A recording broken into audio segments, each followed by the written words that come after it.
आज का जो टॉपिक है वो है भारत में जो प्रशासन हुआ था, तो उस प्रशासन के लिए ब्रिटिश सरकार के अधीन एक पद बनाया गया था, गवर्नर। जो हम लोग आज भी इंडिया में भी, क्योंकि जो भी हमारी प्रशासनिक यहाँ पे क्या कहते हैं नीति ली गई है, वो सारी ब्रिटिश सरकार से ही इंग्लैंड से ली गई है। तो यहाँ आज भी वो पद चल रहे हैं। तो ब्रिटिश सरकार ने जब भारत में शासन करना शुरू किया, शासन कब किया उन्होंने? जब इन्हों पे कब्जा किया, यहाँ पे युद्ध लड़ा, प्लासी का लड़ा और बक्सर का लड़ा, और तो उन्होंने प्रशासन अपने हाथ में लिया।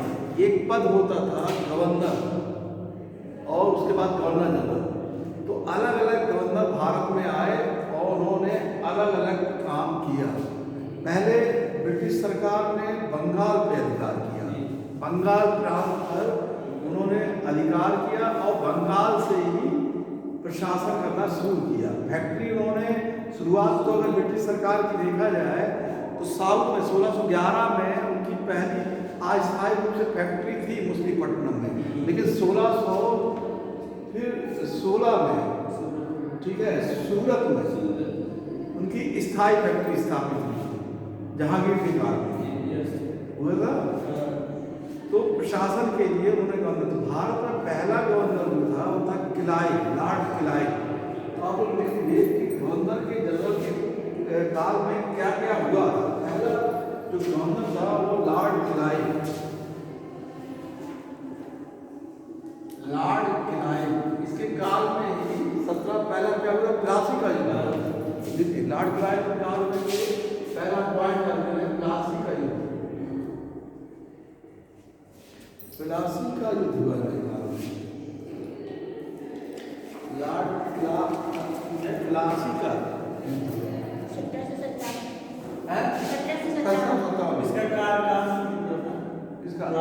देखिए लॉर्ड जो इनका काल दो काल था, ठीक है, इनका 65 से 67 आए थे और इनका फिर 57 से 59 दो काल था। 59 दोबारा भी लौट के आए 1765 से 1767 लॉर्ड क्लाइव, इनका फिर दो काल था, ठीक है। तो प्लासी का युद्ध हुआ और द्वैत शासन, देखिए द्वैत शासन प्रणाली की शुरुआत इसके काल में, इन्हीं के काल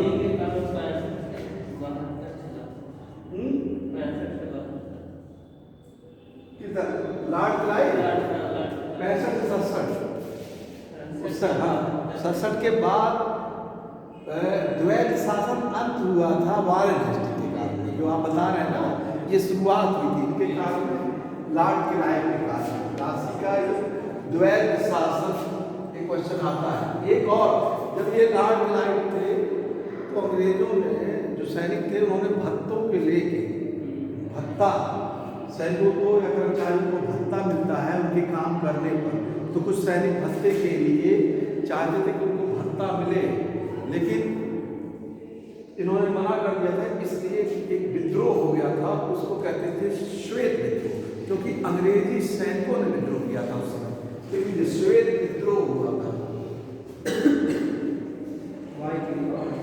हाँ, श्वेत विद्रोह। देखिए गवर्नर जनरल कई थे, लेकिन जो बहुत इंपॉर्टेंट है उन्हीं के बारे में बता रहा है, तो वारेन हेस्टिंग्स।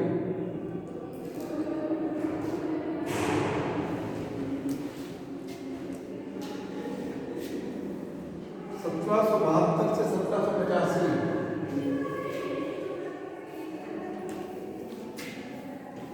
वारेन हेस्टिंग्स, द्वैत शासन की समाप्ति इनके काल में समाप्त हो गया था। द्वैत शासन ये नहीं, दो बार नहीं। देखिए हमारे यहाँ कानून दो प्रकार का होता है, दीवानी और फौजदारी, ठीक है। दीवानी का काम और फौजदारी, ठीक है, ये दो। तो उन्होंने क्या किया कि ये अलग अलग लोगों को दे दिया। मतलब कोई व्यक्ति से दीवानी का काम, दीवानी का मतलब हो गया कि जो इनकम होती थी जमीन से उसका देख रेख करने वाला, उसको दीवानी के अंदर सिविल में आ गया। और फौजदारी यानी क्रिमिनल कानून दूसरा अधिकारी देखता था। मान लीजिए कि कोई व्यक्ति दोनों काम, एक व्यक्ति है दोनों काम देखता है, तो उन्होंने बांट दिया था कि एक ही जगह दो तरीके का शासन। तो दीवानी अंग्रेजों ने ले लिया अपने पास और फौजदारी मुगल शासक को दे दिया। ठीक है, ये बक्सर के युद्ध के बाद हुआ 1700। हाँ, तो ये दो तरीके का शासन हुआ कि मुगल शासक भी अपना शासन करते थे। यानी मुगल का मतलब है कि बंगाल का जो नवाब था वो भी अपना शासन कर रहा है। तो वो कहाँ पे शासन कर रहा है? फौजदारी पे। यानी कोई मार देगा, पीट देगा तो उसको सजा कौन देगा? अंग्रेज देगा कि मुगल देगा? और कोई दीवानी के क्या कितना इनकम हो रही है उसको कौन देगा? अंग्रेज देगा। तो ये क्या हो गया ना, डबल ड्यूल एडमिनिस्ट्रेशन इसको बोलते हैं। ठीक है, तो ये इसके काल में शुरू हुआ था, यहाँ पे खत्म हुआ। ये दोनों क्वेश्चन आता है, समझ में आया ये चीज, ड्यूल एडमिनिस्ट्रेशन। ठीक है, अगला गवर्नर जनरल वारेन हेस्टिंग था। वारेन हेस्टिंग देखिए, वारेन हेस्टिंग के काल में कलकत्ता विश्वविद्यालय की स्थापना, कलकत्ता विश्वविद्यालय की स्थापना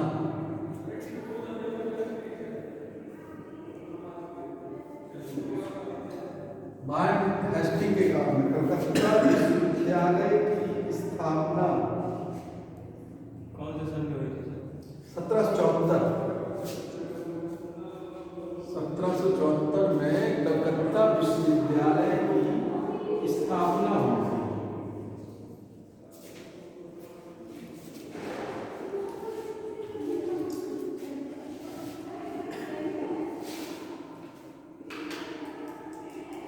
लॉर्ड कॉर्नवालिस 1786 से 1793। लॉर्ड कॉर्नवालिस 1786 से 1793। लॉर्ड कॉर्नवालिस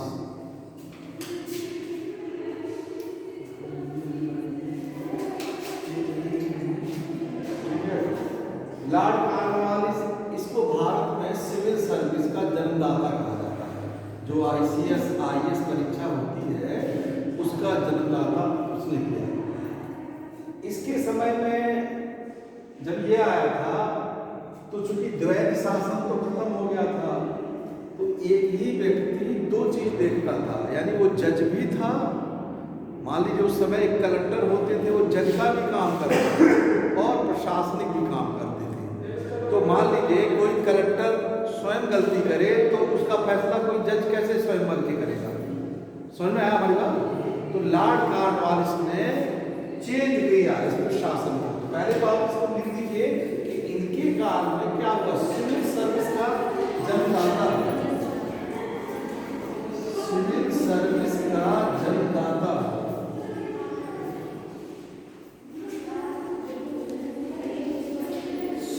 सर्विस का जन्मदाता लॉर्ड कॉर्नवालिस।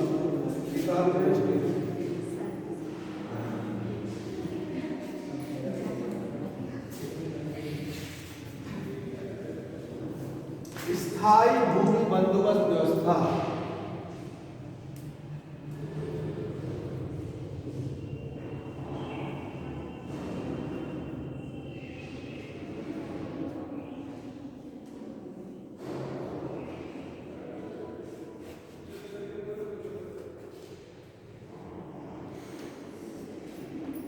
शक्ति पृथक्करण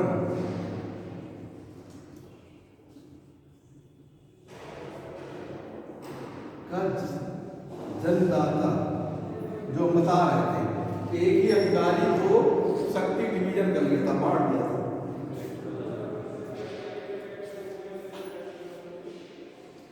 उनके काल में तृतीय मैसूर युद्ध,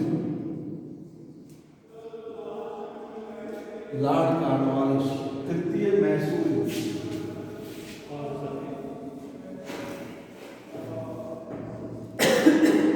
सर जॉन स्नो।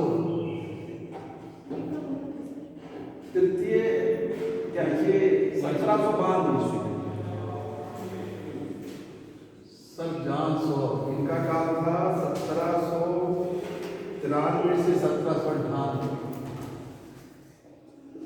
इनकी जो नीति थी वो अहस्तक्षेप की नीति, बहुत इंपॉर्टेंट इनका जो है अहस्तक्षेप की नीति।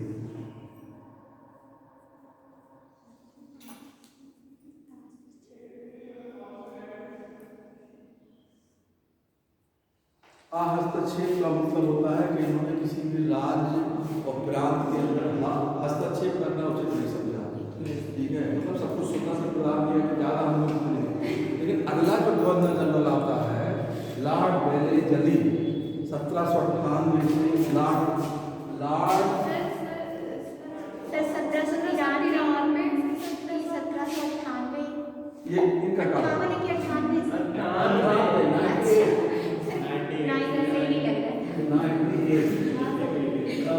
उल्टा कैसे है? 1798 से 1805 लॉर्ड वेलेजली, 1798 से 1805 सहायक संधि प्रणाली। बस ऐसे शॉर्ट में समझिएगा, इसको समझा दें। 1799 चतुर्थ आंग्ल मैसूर युद्ध।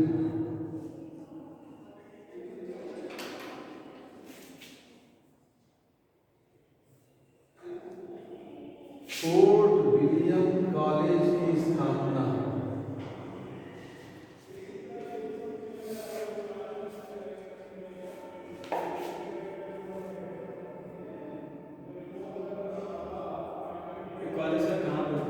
ये लिख लिया आपने? लॉर्ड वेलेजली जब गवर्नर जनरल बन के आया तो उसने एक नीति बनाई, सहायक संधि उसको कहते हैं। इसका मतलब क्या होता है कि उसने राजा से एक कॉन्ट्रैक्ट पे दस्तखत कराया। राजा मतलब राज्यों के जो शासक थे, वो राजा दस्तखत करने के लिए कि जो ब्रिटिश जिसकी सेना रहेगी, राजा को जबरदस्ती अपने राज्य में रखना पड़ेगा किराए पर, क्योंकि अगर किसी राज्य पर कोई दूसरा राज्य हमला करता है तो इसको ये लोग सहायता देंगे ब्रिटिश सैनिकों। इसके बदले में ब्रिटिश सैनिकों का पूरा खर्चा राजा को वहन करना पड़ता था। इसके काल में कलकत्ता में फोर्ट विलियम कॉलेज की स्थापना हुई है। फोर्ट विलियम कॉलेज क्या था? यहाँ पे जो ICS यानी IAS ऑफिसर जो होते थे उनकी ट्रेनिंग होती थी, यहाँ प्रशिक्षण होता था। लॉर्ड, ठीक है, फोर्ट विलियम कॉलेज। अब कहाँ प्रशिक्षण होता है? मसूरी में। अब तो मसूरी में होता है, लेकिन देखिए ये सबसे पहले उस समय से ट्रेनिंग ये शुरू हो गया था। ये फोर्ट विलियम कलकत्ता में था, लॉर्ड वेलेजली का। ठीक है, ये 1800। इसके बाद जो गवर्नर जनरल आपका आता है Lord sir George Barlow. Sir George Barlow, इनका जो काल है 1805 से 1807। 1805 से इनके काल में सैनिक छोटा सा विद्रोह हुआ था। 1806 में बेल्लोर विद्रोह हुआ सैनिकों ने।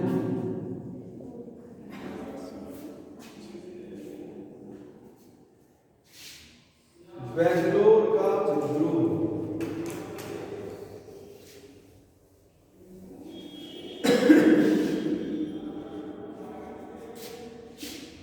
लॉर्ड विंटो प्रथम 1807 से 1813।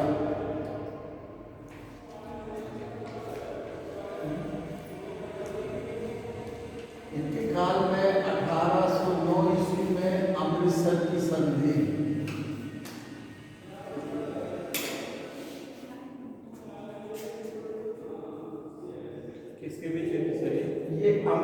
राणा रणजीत सिंह के बीच में।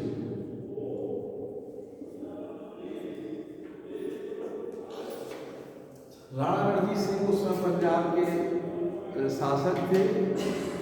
वहाँ अंग्रेजों को, वो एक मराठा सरदार को पराजित कर रहे थे, तो राणा रणजीत सिंह ने उसको अपना शरण दे दिया था। और वो नहीं चाहते थे कि अंग्रेजी सैनिक उनके यहाँ पे प्रांत में आए, लेकिन बाद में विवश होकर उनको संधि करनी पड़ी। और अमृतसर मतलब पूरब का जो भी पंजाब दो भागों का पूरब वाला हिस्सा पे वहाँ तक ब्रिटिश सरकार को उन्होंने अनुमति दी कि वो सैनिक वहाँ आ सकते हैं। तो ये संधि हुई थी उस समय 1809 ईस्वी में। ये बहुत फेमस संधि है, अमृतसर की संधि है। ये आपका लॉर्ड मिंटो। इसके बाद आता है लॉर्ड हेस्टिंग्स। 1813 से 1823 ईस्वी। लॉर्ड हेस्टिंग्स 1813 से 1823।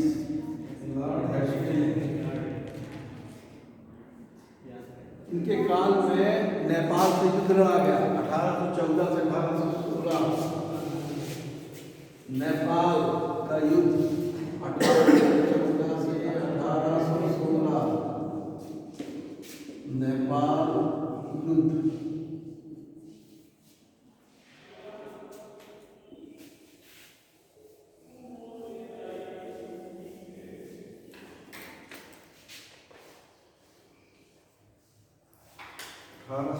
से 1816 ईस्वी नेपाल का युद्ध हुआ था।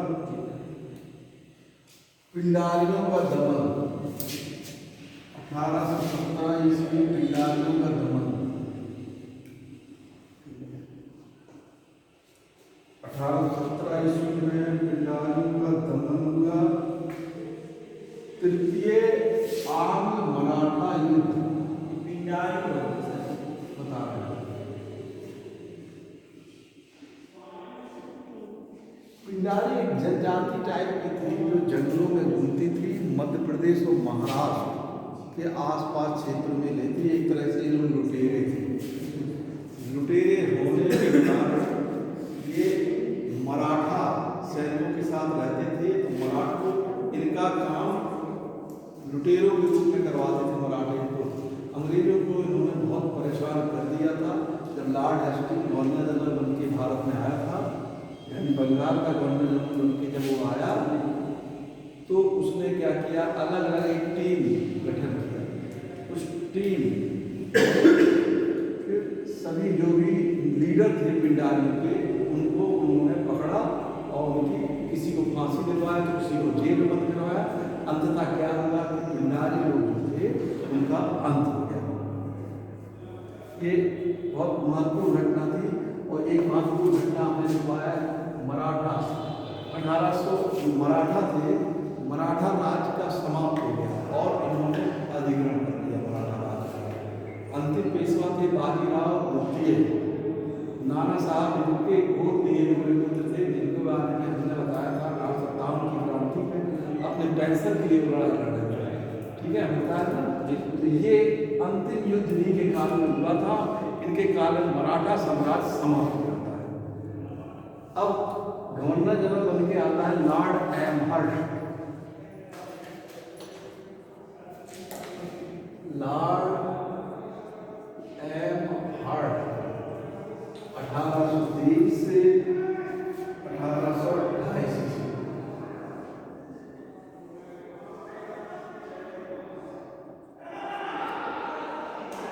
1834 से 26 के बीच प्रथम आंग्ल बर्मा युद्ध इनके कारण। प्रथम आंग्ल बर्मा युद्ध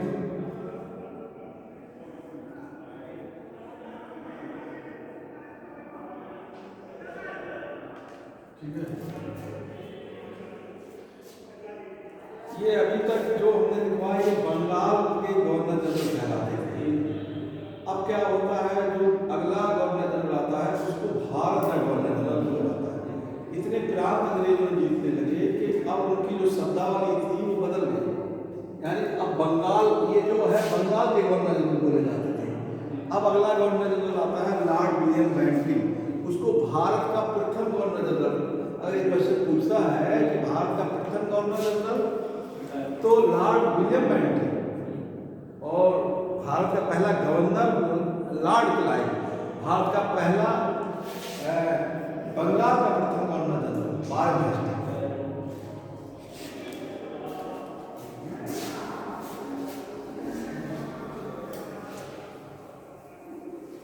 लॉर्ड विलियम बेंटिक।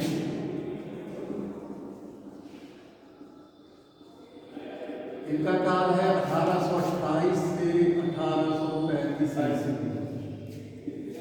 इनके काल में बहुत महत्वपूर्ण घटना हुई थी, सती प्रथा का अंत 1819, सती प्रथा का अंत। ठीक है, 1833 नरबलि प्रथा का अंत।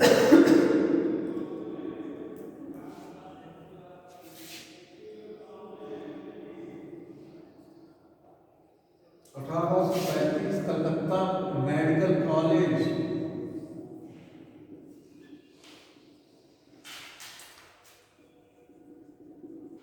की स्थापना 1835।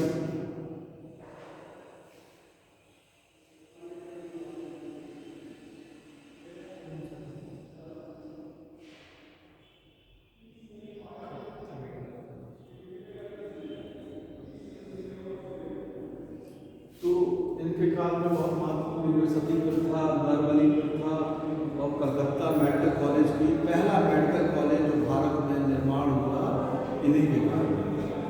ठीक है, ये लॉर्ड बेंटिक। अगला गवर्नर था चार्ल्स मैककाफ 1835 से 1836 ईस्वी। चार्ल्स मैककाफ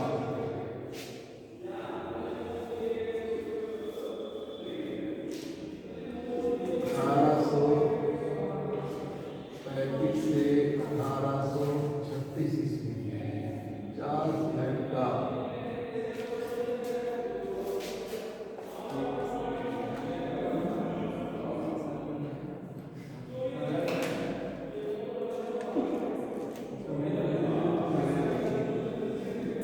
समाचार पत्र से प्रतिबंध हटा।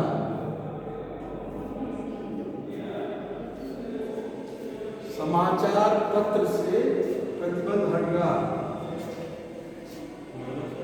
मतलब प्रतिबंध जो लगा दिया गया था जो है लॉर्ड एमहर्स्ट के काल में ये शुरुआत होती है कि प्रतिबंध लगा दिया जाता है, तो इनके काल में हटा दिया जाता है। लेकिन पहला वैसे प्रतिबंध लगाया गया था लॉर्ड वेलेस्ली के काल में, लेकिन इन्होंने समाचार पत्र से जो है प्रतिबंध इनके काल में हटा जाता है, इसीलिए इनको समाचार पत्र का मुक्तिदाता भी कहता है। अब अगले गवर्नर थे लॉर्ड ऑकलैंड 1836 से 1842।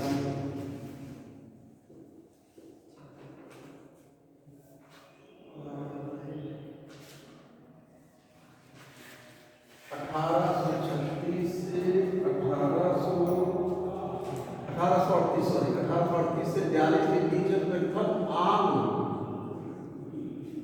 अफगान युद्ध, यानी अफगान के साथ इन्होंने युद्ध छेड़ दिया।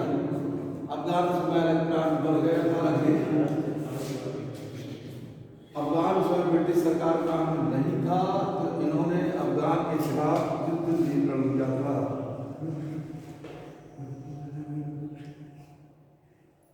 1842 से 1844 लॉर्ड एलन बरो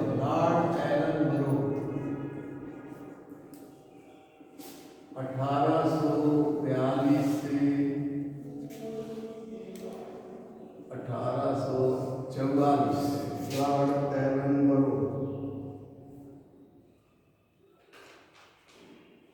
इनके काल में सिंध का विलय हुआ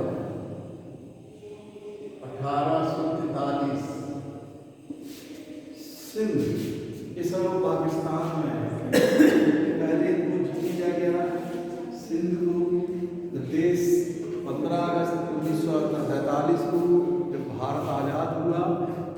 प्रांत को पाकिस्तान को दे दिया गया था, यानी बंटवारे में सिंध कहाँ चला गया? पाकिस्तान। तो जो सिंध जीता गया था वो 1843 ईस्वी में लॉर्ड एडनबरो के काल में जीता गया था। पहले ये स्वतंत्र राज्य था 1843 में। इसके काल में एक और सामाजिक घटना घटी थी लॉर्ड एडनबरो के काल में।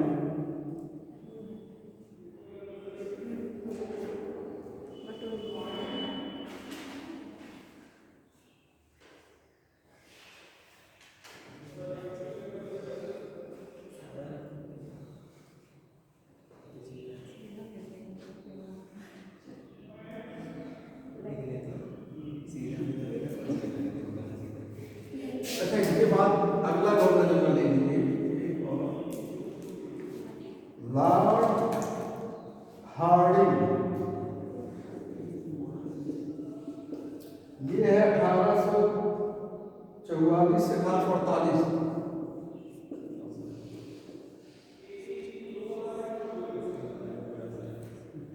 प्रथम आंग्ल सिख युद्ध, सिख प्रांत से इन्होंने युद्ध लड़ा। प्रथम आंग्ल सिख युद्ध 1845 से 1846 में ये युद्ध लड़ा गया।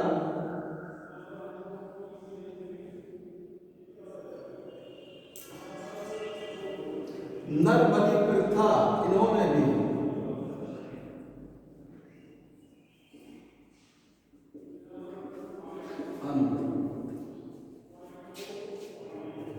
नरबलि प्रथा का अंत किया।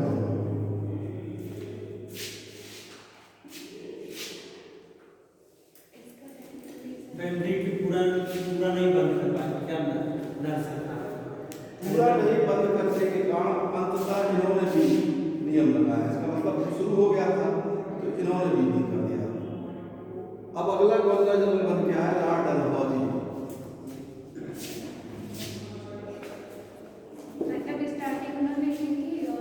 हाँ, इन्होंने अंत कर दिया। ऐसा देखिए कई जगह आता है कि कई लोगों ने स्टार्ट किया और कई लोगों ने खत्म किया। अब आपका आएगा लॉर्ड डलहौजी। इनके काल में कई नाम हुआ था 1848 से 1856 में।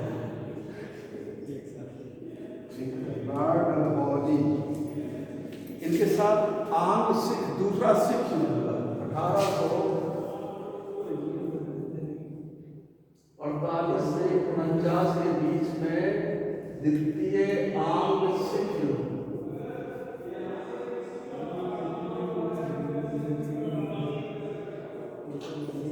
द्वितीय आंग्ल सिख युद्ध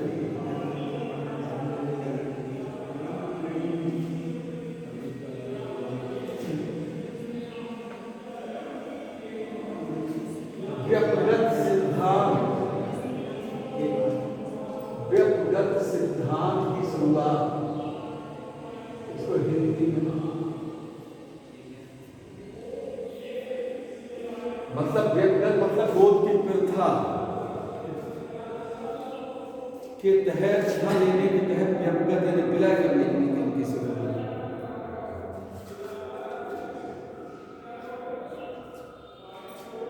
1853 ईस्वी में दुशासन के आरोप में अवध का विलय, ये हम बता चुके हैं आपको, ये लिख लीजिए कि अवध का इन्होंने विलय कर दिया था। एक नीति बताई थी कि जो शासन नहीं चला पाएगा तो हम उसका हड़प लेंगे।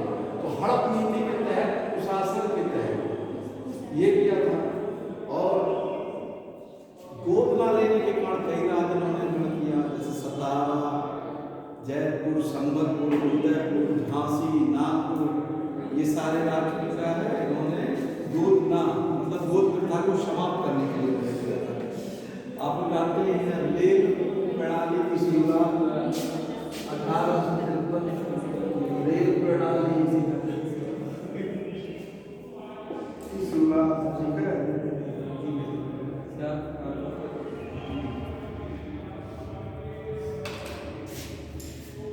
बिजली का जो तार है 1853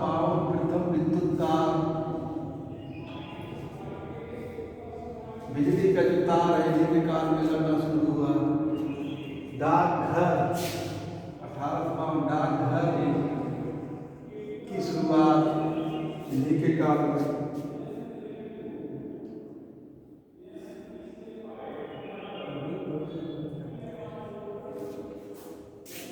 अठारह सौ पचपन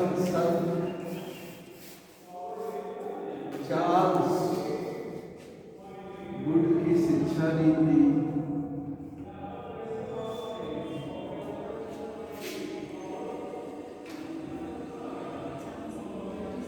विश्वविद्यालय की स्थापना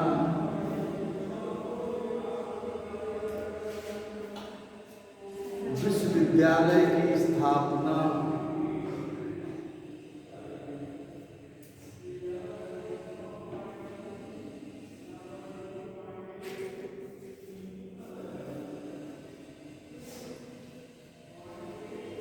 लोक निर्माण विभाग की स्थापना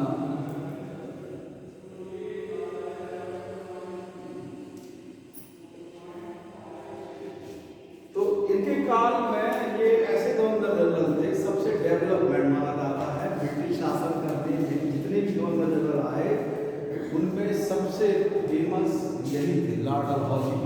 इन्होंने ही सबसे अधिक काम ऐसी न्यू डाली के भारत का विकास हुआ। वैसे रेल प्रणाली अंग्रेजों ने अपने फायदे के लिए किया, कोई सवारी गाड़ी नहीं थी, ये व्यापार के पर्पज से रेल लगाया गया था। लेकिन बाद में चूंकि भाई रेलगाड़ी के लिए इन्होंने जो भी पटरियां बिछाई वो आगे विकास का काम किया, भारत का उससे विकास ही हुआ आगे।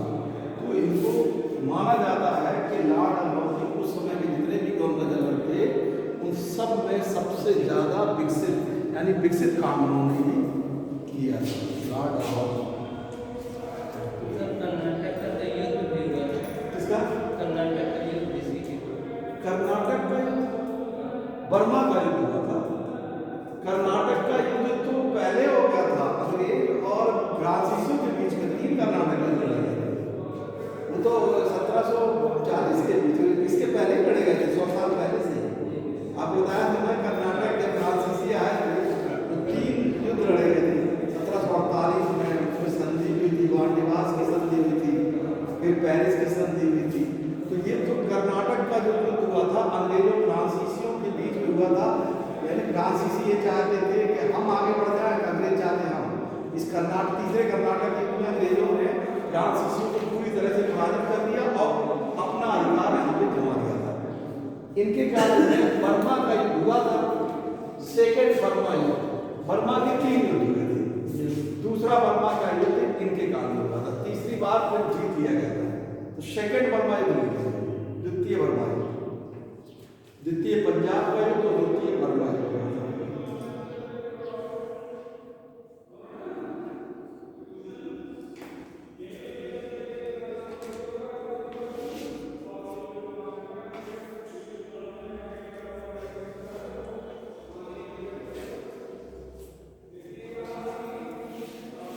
देखिए इसके बाद गवर्नर जनरल बन के आता है कौन? Lord Canning. लॉर्ड कैनिंग के बाद 1856 से 1861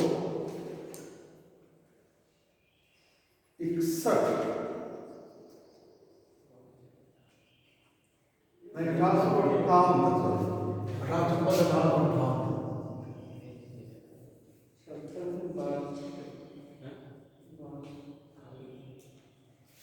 ये पहला वायसराय था, पद का नाम चेंज हो गया, ठीक है। प्रथम वायसराय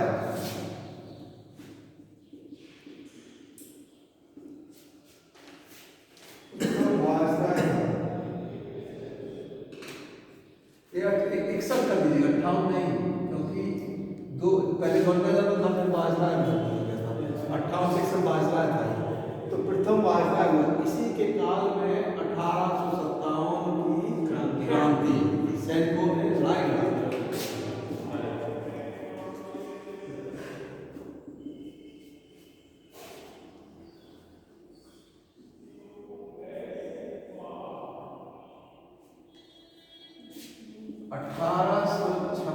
में विधवा पुनर्विवाह अधिनियम पारित हुआ।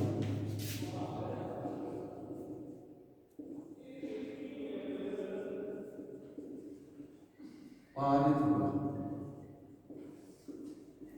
वैसे बन गया था नरवली काल में, लेकिन लागू हुआ इन्हीं के कारण।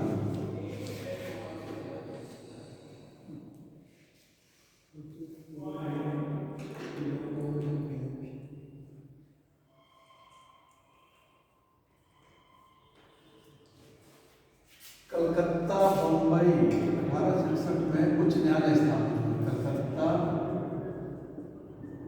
बम्बई मद्रास उच्च न्यायालय।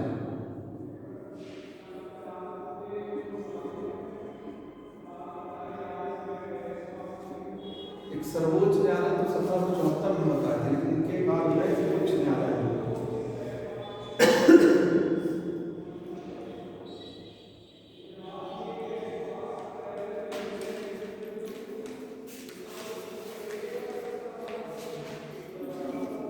अब लॉर्ड कैनिंग के बाद गवर्नर जनरल बन के आए lord sir John Lawrence. Sir John Lawrence viceroy आए, sir John Lawrence. Sir John Lawrence 1864 से 1869। ये इम्पोर्टेंट है, मतलब जो थे नहीं, एक और गवर्नर थे इम्पोर्टेंट नहीं है, तो जो इम्पोर्टेंट है वही दिखा रहे हैं, ज़्यादा नहीं है।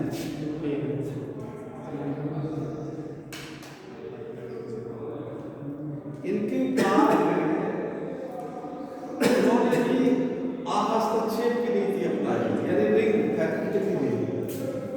इनको कहते हैं रिंग फेंस की नीति। रिंग फेंस यानी घेरे की नीति। घेरे की नीति मतलब लोगों को घेरा गया, अटैक नहीं किया गया, चारों तरफ से राज्यों को एक तरीके से घेर लिया गया। ठीक है। अब गवर्नर जनरल इंपॉर्टेंट थे लॉर्ड मेयो 1869 से 1872। लॉर्ड मेयो काल में प्रथम जनगणना, प्रथम अस्थायी जनगणना लिखिएगा, प्रथम अस्थायी जनगणना लॉर्ड मेयो के काल में।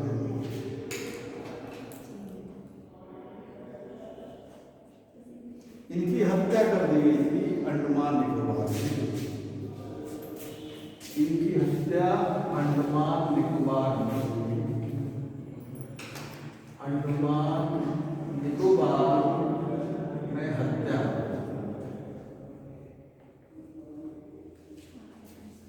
ये आपका अब आते हैं Lord Northbrook. Lord Northbrook 1869 से 1872। लॉर्ड नॉर्थ ब्रुक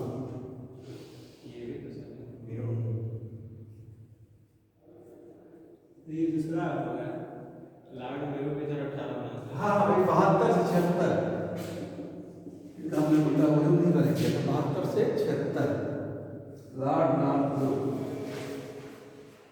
इनके काल में कूका विद्रोह हुआ, लेकिन 1872 कूका विद्रोह हुआ। इन्हीं के काल में हमने कूका विद्रोह आप लोगों को बताया है। ठीक है। 1872 में कूका विद्रोह 1872 लॉर्ड नॉर्थ। अब आते हैं गवर्नर जनरल 1876 लॉर्ड रिटायर 1876 से 1880।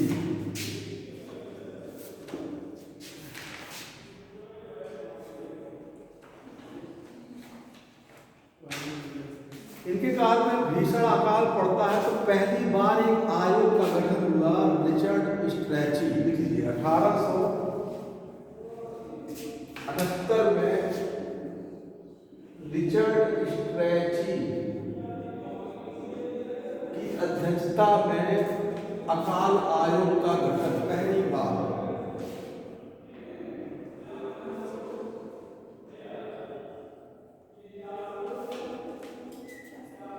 रिचर्ड स्ट्रैची की अध्यक्षता में अकाल आयोग की स्थापना।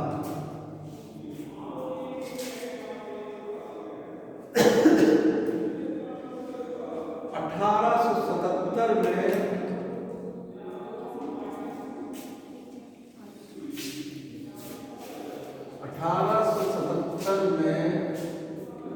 दिल्ली में 1877 में दिल्ली में भव्य दरबार का आयोजन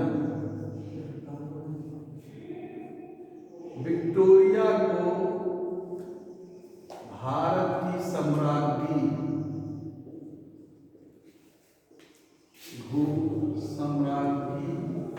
घोषित करते हैं।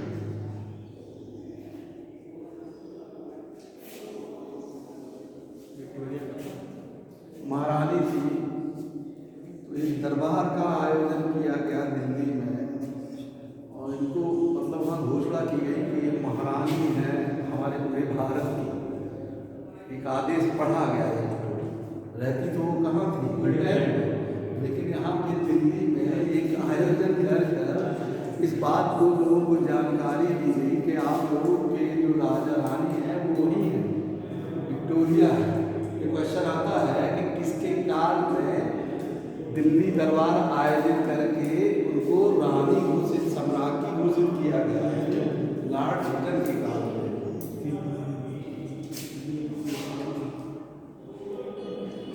हाँ लिख लीजिए एक और, विक्टोरिया को केसर ए हिंद की उपाधि, विक्टोरिया को केसर ए हिंद की उपाधि, विक्टोरिया को केसर ए हिंद की उपाधि।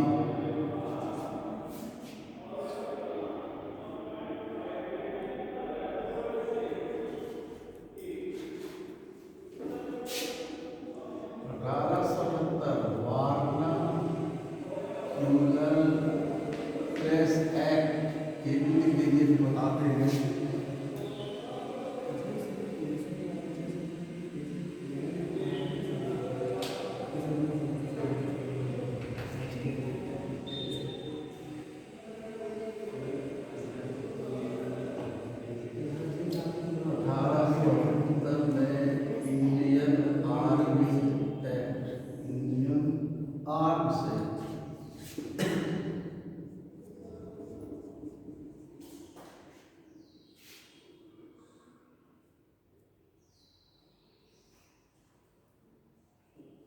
सिविल सर्विस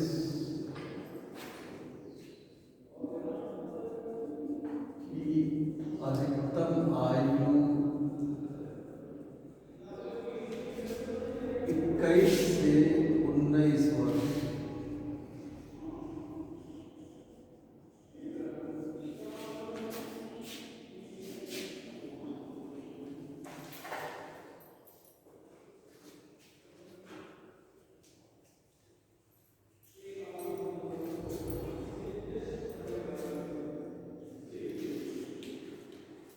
लिख दिया है आप लोगों ने? इनका बहुत इम्पोर्टेंट काम है, हमने जो लिखवाया लॉर्ड रिटन का 1876 पहली बार। अकाल कई बार पड़ा लेकिन किसी ने आयोग नहीं गठन किया था। आयोग का काम होता है कि आपदा आने पर उसका पता लगा है कि क्यों आपदा आई, कितने लोग मरे, क्या नहीं। ये पहला आयोग, तो बहुत आयोग गठन होते हैं, तो आयोग के गठन करने की जो शुरुआत थी वो इन्हीं के काल में लॉर्ड रिटन काल में आयोग का गठन किए और इसके कौन से रिचर्ड स्ट्रैची। ठीक है। दूसरा बहुत इम्पोर्टेंट काम उन्होंने दिल्ली में दरबार बुलाया और महारानी विक्टोरिया तो लंदन में थी लेकिन उनको यहाँ सम्राज्ञी घोषित करके एक उपाधि केसर ए हिंद की उपाधि दिया गया, जो इन्हीं के काल में हुआ। बहुत ही इम्पोर्टेंट, वेरी वेरी इम्पोर्टेंट, जो अक्सर आता है क्वेश्चन, बहुत इम्पोर्टेंट। ये वार्ना न्यूटन प्रेस एक्ट बनाया क्योंकि इस समय क्या हो गया था, पत्रकारिता से भारतीय लोग बहुत जागरूक हो गए थे, एजुकेशन का विकास हो चुका था। कई लोग अपने पत्रिकाओं के माध्यम से ब्रिटिश सरकार की आलोचना करते थे।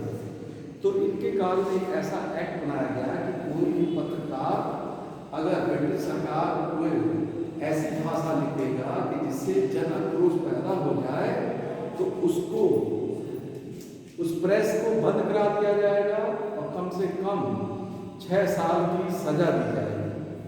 तो ये बहुत खतरनाक एक्ट था उस समय का। ये लागू हुआ किसके काल में? लिटल के काल में, लॉर्ड लिटल के काल में वर्नाक्यूलर प्रेस एक्ट ये लागू हुआ था। बहुत इम्पोर्टेंट वैसे एक्ट आज भी है कि आप किसी के बारे में, व्यक्तिगत बारे में अगर आप बातचीत दिखाते हैं तो आपको थोड़ी मोटी सजा हो सकती है। लेकिन इस एक्ट में तो था कि पूरा उनका जो प्रेस था उसी को बंद करवा दें। इसको कहते थे मुंह बंद करवाने वाला, इसको बोला जाता है मुंह बंद करने वाला अधिनियम। दूसरा बहुत इम्पोर्टेंट था इंडियन आर्म्स एक्ट।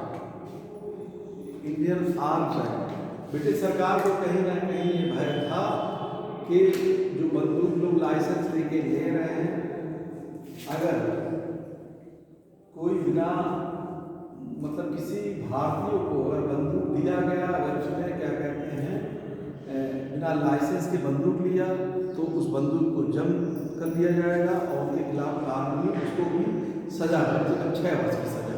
तो ये इंडियन आर्म्स एक्ट इसी समय बना लॉर्ड लिटल के बाद में। और देखिए जैसा हमने लिखा है सिविल सर्विस, सिविल सर्विस की सोचिए उस समय आयु 21 साल सबसे अधिकतम थी, इन्होंने कर दिया 19 वर्ष। वो भी परीक्षा होती थी लंदन में। कैसे कोई 19 साल में जाके परीक्षा ले, तो ये क्यों? क्योंकि भारतीयों को रोकना चाहते थे। उस समय की सबसे बड़ी परीक्षा, आज भी सबसे बड़ी परीक्षा है IAS। तो उस समय रोकने के लिए कि कोई भारतीय ना सेलेक्ट हो जाए, तो उस समय उन्होंने एज कम कर दिया 19 साल। तो ये जो 2 कारण थे, प्रेस एक्ट और ये आपका एज कम करना, इसके कारण भारतीयों के मन में बहुत ज़्यादा विद्रोह था और ये लोग वास्तव में फिर अंग्रेजों का विरोध करने लगे कि अंग्रेज लोग नहीं चाहते हैं कि कोई भारतीय योग पद पर रहे। तो इनकी नीति को उनको समझने में लगा। उसके बाद एक संगठन की स्थापना होती है 1885 में, कांग्रेस की होती है ना, कांग्रेस पार्टी की। उसके बाद एक मूवमेंट चलता है, अंग्रेजों का आंदोलन चलता है और वही आंदोलन 1947 तक चलता रहता है जब तक कि आज़ादी नहीं मिलती है। तो अंग्रेजों कई लीडर ऐसे आते हैं जो इससे जुड़ते जाते हैं कांग्रेस से। तो ये लिटल ने जो काम किया था, इस लिटल के काम के कारण ही भारत में एक तरह से आंदोलन को जन्म दे दिया। लोग जागरूक हो गए थे, पढ़े लिखे हो गए थे, तो उन लोगों ने इनका विरोध करना शुरू कर दिया कि हाँ। इसके बाद कई लोग जेल गए, पत्र में लिखने के कारण। पहले सजा हुई थी बाल गंगाधर तिलक को हुई, फिर सुरेंद्रनाथ बनर्जी को सजा हुई। तो ऐसे ऐसे कई लोगों को सजा भी हुई। तो लोग जागरूक हुए, उनको पता चला कि पत्र शब्द लिखने के कारण जब इतनी से सजा हो जाती है। बाल गंगाधर तिलक को तो 6 साल की सजा हुई थी, उनको मांडले जेल भेज दिया गया था 1908 ईस्वी में, ठीक है। और 6 साल वो रहे थे, सिर्फ उनके जो वाक्यांश था उसके कारण। उन्होंने लिखा था कि जैसे अफजल खां को शिवाजी ने पराजित कर दिया था और उसी प्रकार भारतीयों को ब्रिटिश सरकार के अधीन खड़े हो जाना चाहिए, वो पराजित करें। इतने लिखने के कारण उनको 6 साल की सजा हुई थी। तो ये हमने आपको